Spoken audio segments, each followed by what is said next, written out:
kind of flamboyant cavalry general. And we're looking at I don't know if he's flamboyant, but he's a cavalry general. We're looking at Sebastiani today, so it's kind of relevant. I think flamboyant comes in the job description of a cavalry general. So I think you're right.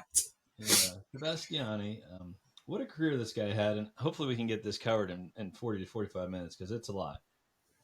By all accounts, he was a very average general.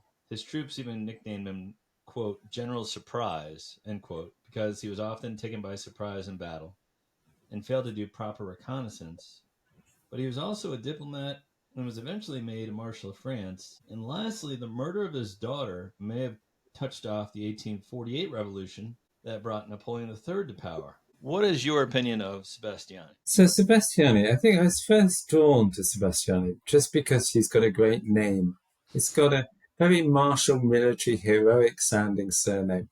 And then I found out his first name is Horace, which sounds the opposite. It doesn't sound very military at all. So I think it'd be better if he was called Horatio or something like that, and that would go better. But yeah, he is a political operator. Like you say, he had a very long career, and he's one of those people that seems capable, a real survivor, capable of moving from one regime to another, always keeping his job, always doing well, always getting a salary. Not bad. As a general, though, like you mentioned, to be called General Surprise, I mean, that could go either way. General Surprise surprises people, but not in this case. He was a bit slack when it came to some of the detail work of leading cavalry, leading troops. So we'd have to question his competence. Even though he spent much of his military career in charge of a corps, nevertheless, I think he probably was more suited to managing a regiment or at most a brigade. And so I kind of see him more as a political person than as a military genius. That's what I think too. I think he had some value as an administrator. I mean, I find it odd that a cavalry general didn't like to do reconnaissance, so that part is strange. But I think Napoleon, well, number one, the guy was loyal, so Napoleon kept employing him for that reason. But I think he had other talents, just maybe not as a general. Horace Sébastiani was born in 1771, and like Napoleon, was born in Corsica. What do we know of his upbringing? So, yeah, he was a Corsican. He was the son of an artisan. I think he was son of a quite successful tailor. But they had money, and so he had an education. He was quite cultivated, actually. I think if you read his reports, he had quite a grandiose style of writing. And you can see that in his later writings. But yeah, it's modest beginnings, not unusual for a general of this period in the French army. And interestingly, he had a younger brother who had a really strange name called Tiburce, Tiburce, Tiburce Sebastiani, who was also a colonel in the French Dragoons later on. No one's ever heard of him, but I think he serves in Russia in 1812, and he had a career of his own. So quite a military family in the end, but with modest beginnings. Yeah, and he originally selects a career in religious studies, but gets caught up in the excitement of the French Revolution and joins the army in 1792. How did his early career go? Yeah, so it's again another case of someone destined for the church. I think Murat also was destined for the church, and the revolution interrupts that. And of course, a career in the church is open to people of more humble birth. The army officers mostly were aristocrats. The naval officers mostly were aristocrats before the revolution. So the revolution kind of saves these people, gives them a new opening, new opportunities. And he's one of the Corsicans who becomes an enthusiast for the revolution. Not all Corsicans were enthusiastic for the revolution. There was a very royalist strand. There were even those who sided with the British. But Sebastiani is one of those that serves as a volunteer, soon makes it to the rank of officer. And when the British occupy Corsica, I think in 1793, and make it a kingdom, he evacuates and goes to France, and he serves in the armies in the Alps and in Italy.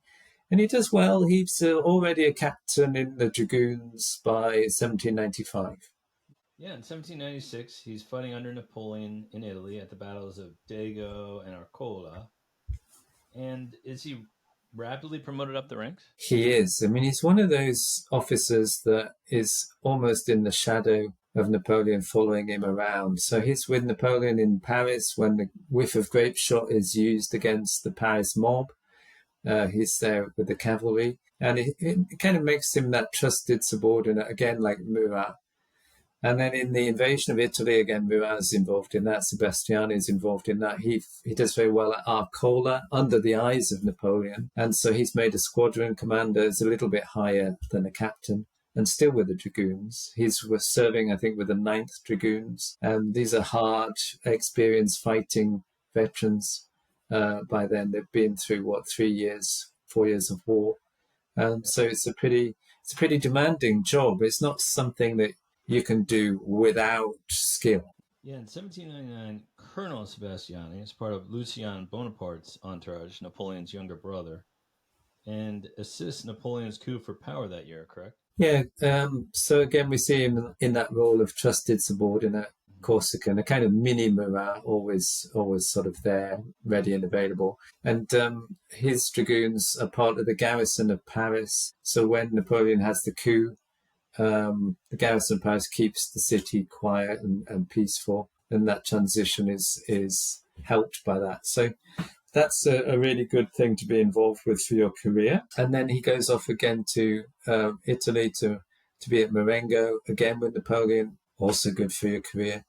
And he stays in Italy when Napoleon goes to Egypt. So he will go to the Middle East a bit later, but he's given various assignments in Italy to make it clear to the Italians that the French are sort of here to stay. Right. Well, in 1802, Napoleon sends him on his first diplomatic mission to the Ottoman Empire. How does he perform in this role, which is different from being a general? Yeah, well, this is a really difficult role, and it's somehow quite difficult to see what a colonel of dragoons is doing. But Napoleon had obviously left Egypt, and the French had been kicked out of Egypt in 1801.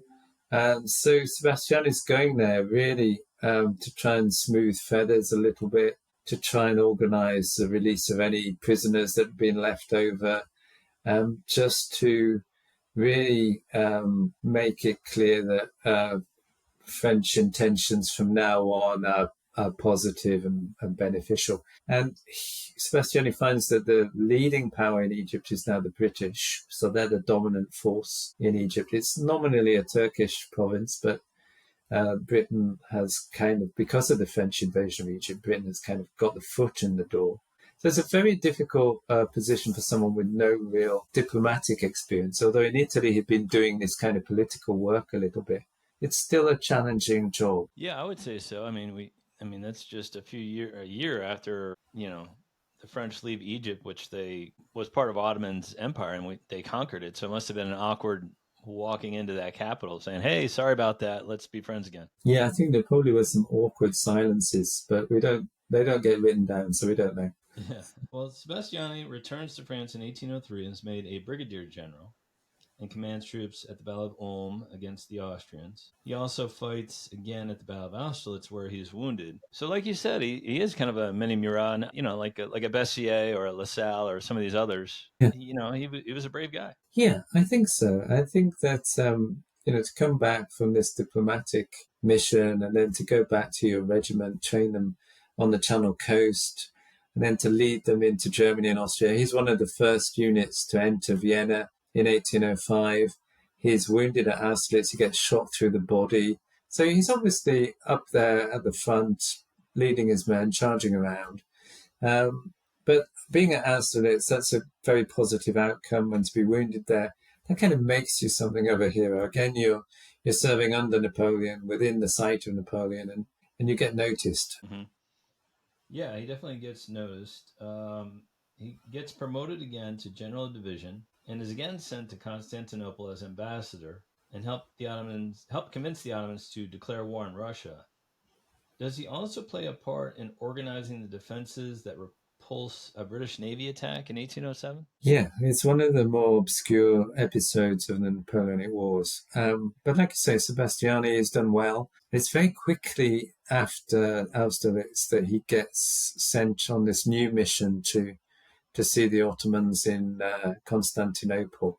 And really, he's being sent there to try and play the great powers off against themselves a little bit. So the British and the Russians are influential in the Eastern Mediterranean. And Sebastiani's arrival is to try and provoke some tension and rivalry between those two. And of course, Russia actually makes peace with France in 1807, a little bit later. But in 1806, there's still an opportunity to make mischief in Constantinople by befriending the Turks and whispering things into their ear about how the British are cheating you and how the Russians really want to take over bits of your land. So it upsets the British to the extent that they fall out with the Turkish Sultan and they try some gunboat diplomacy. So they bring a fleet up the Dardanelles and the British, not a great example of restraint. British bombard the coast, but the Turks, with Sebastiani's help, organize resistance and fight back and beat off the British, and they make a hasty retreat. So it's a very successful, almost, it's not quite diplomatic, but it is a diplomatic military success for Sebastiani. And it shows perhaps some of his versatility that we don't always see later on in his life. I feel like his star is kind of rising at this point. Yes, I think so. Although it's marred a little bit in 1807 because his wife, she dies in childbirth in April 1807.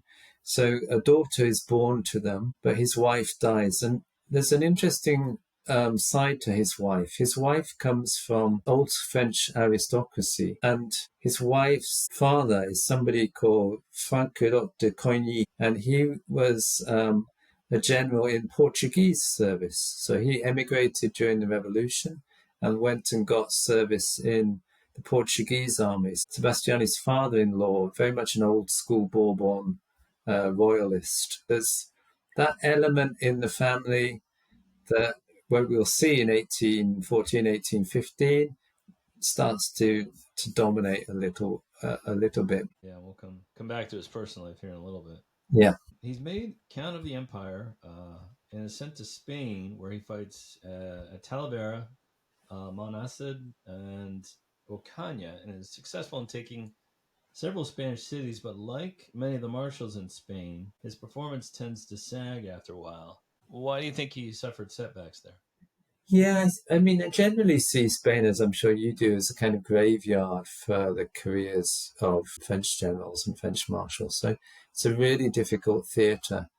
Even though Sebastiani does quite well. I mean, in early 1809 he takes over the fourth corps in the south of Spain, and he does really okay. Like you say, he's at Talavera, which is a difficult battle. The Allies have got a very strong position. Yeah. Almonacid and Ocaña, they have great successes against Spanish armies, but they really, the French cavalry really do destroy the opposition in those battles. So it's not that he's being brilliant. In fact, he's quite wasteful with his cavalry. He doesn't do reconnaissance particularly well. He doesn't really look after them particularly well, and he's got no real strategic brilliance. But apart from Suchet in eastern Spain, no one is doing really, really well. Right.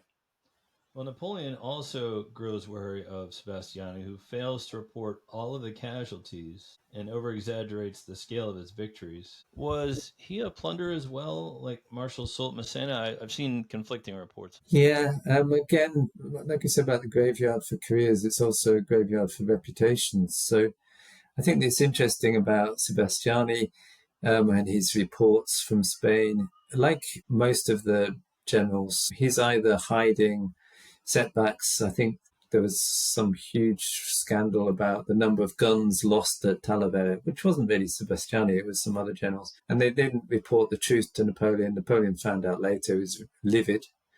So there's a lot of lying going on. But Sebastiani is doing okay because he's in the south. He's in Andalusia, He's in Granada.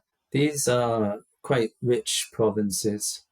The problem was, I think, in terms of Napoleon's point of view, he was getting a bit ambitious. Joseph Bonaparte, King of Spain, had made him Duke of Mercia as a reward. Napoleon really didn't like that kind of thing. It was Napoleon that gives rewards and punishments. It's not Joseph Bonaparte. So he does get called back from Spain in 1811. In terms of the plundering, I don't think he needed to. He's from quite a wealthy family, as I mentioned. He's old school aristocracy. But I don't really get the sense that he was sacking and pillaging. He would sack a town to make an example. And I think the French were doing that a lot in Spain because they didn't really know how to deal with the insurgency, with the guerrillas. So they loved to make an example of a place that didn't surrender. Right. But I don't think he was amassing a fortune personally. Yeah, well, despite his liabilities, Sebastiani serves under Napoleon again during the 1812 invasion of Russia. He fought at Borodino as one of the first French troops to enter Moscow. But during the retreat, his troops were beaten and his reputation suffers more damage.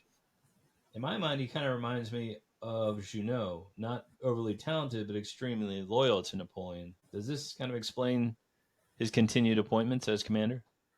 I think it's a really good point. In terms of Russia, 1812, for the invasion, he's given a division of light cavalry, so that's in the saddle the whole time, in the vanguard, pushing into this sort of landscape of plains and fields. But even in this endless landscape of plains and fields, he manages to get ambushed by Cossacks at Inkovo, where General Platov gives him a bloody nose. He gets his chance just after Borodino because General Montbrun is killed at Borodino, and quite a lot of cavalry generals quite a lot of generals get killed at Borodino. It's surprising how many get killed or wounded there. A horrendous battle. Sebastiani is given command of a cavalry corps at that point, which he takes to Moscow.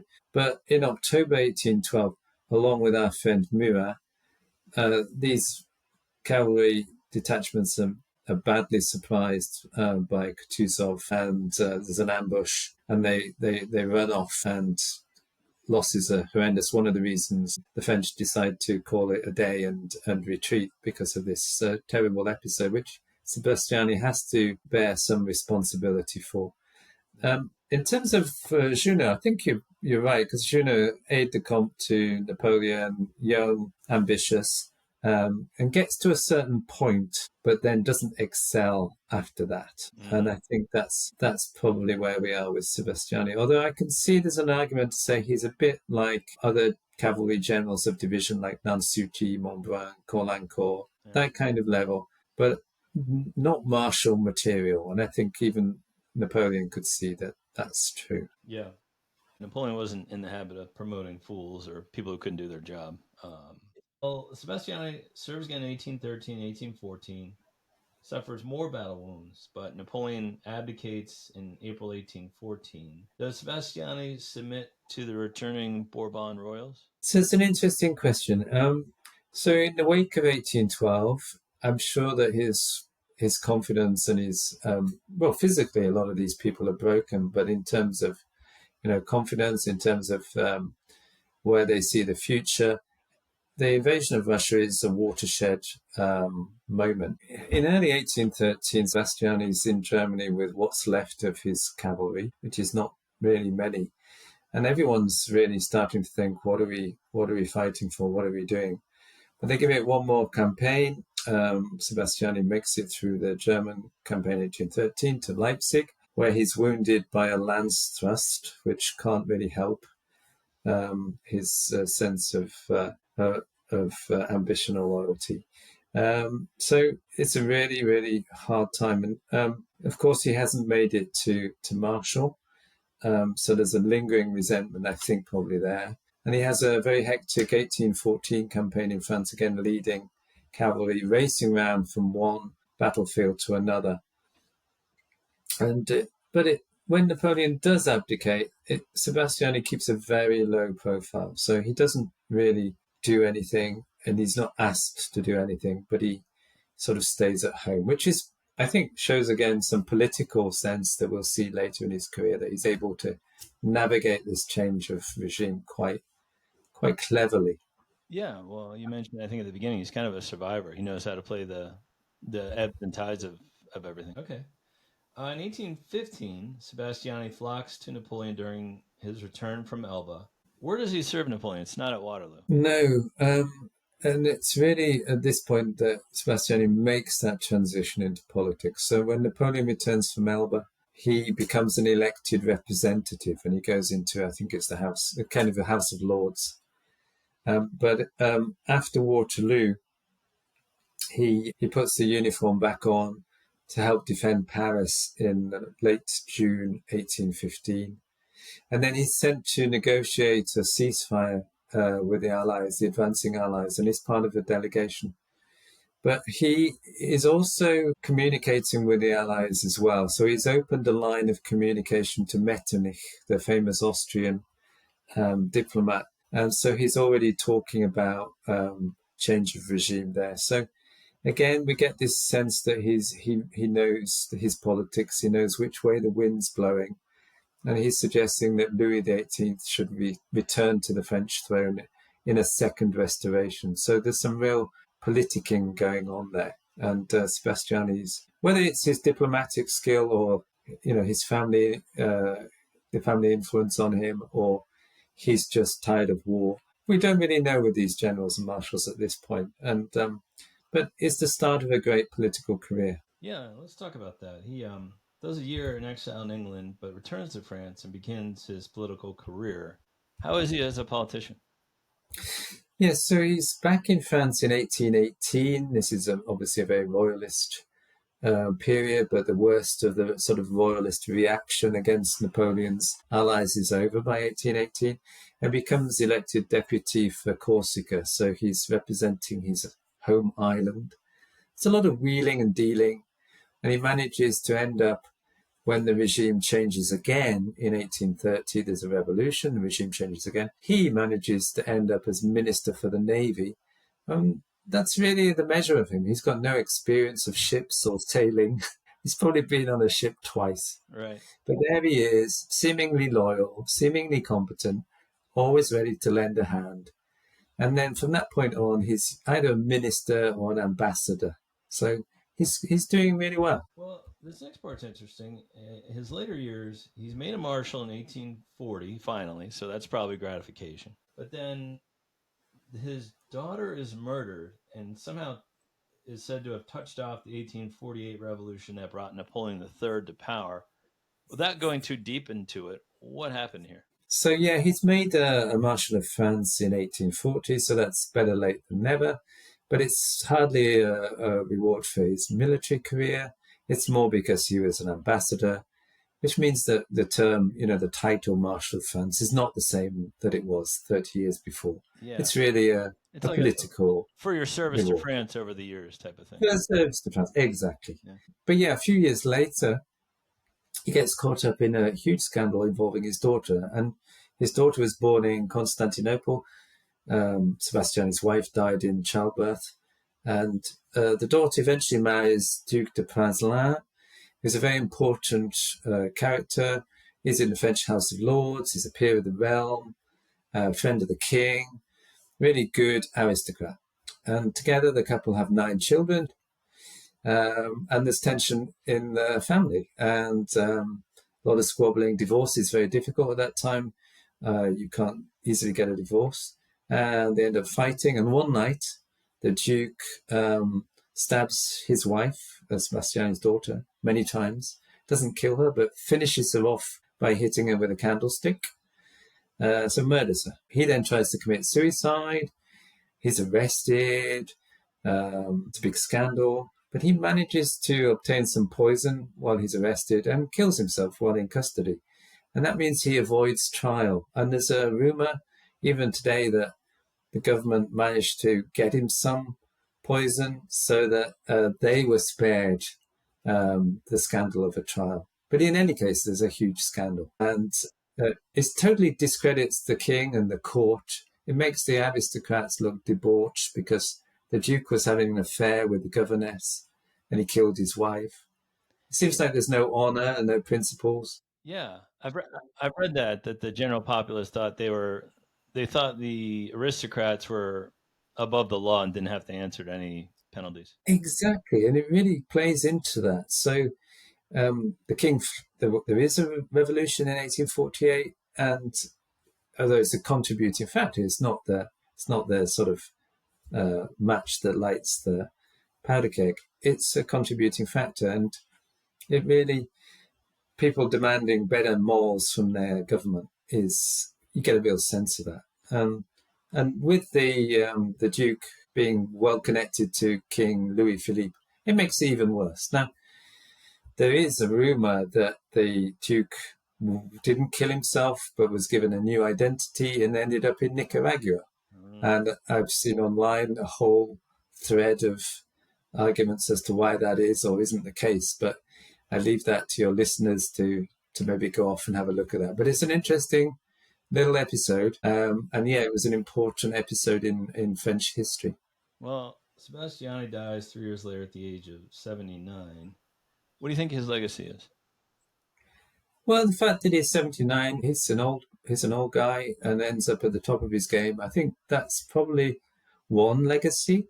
He has that legacy as a statesman, as a minister, as a diplomat, French hero in a way. Managed to negotiate his way through all the ups and downs of 19th century French history. So hats off to him for that. A successful Corsican in Paris. However, an awful personal life with his wife dying and his daughter dying.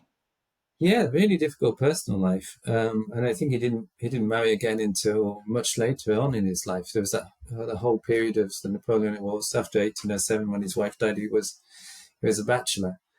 But as we're talking about Napoleon's generals, I think that the legacy as a soldier is more questionable, and I find him oddly lacking. And I think, like I mentioned, I think he'd make a good colonel.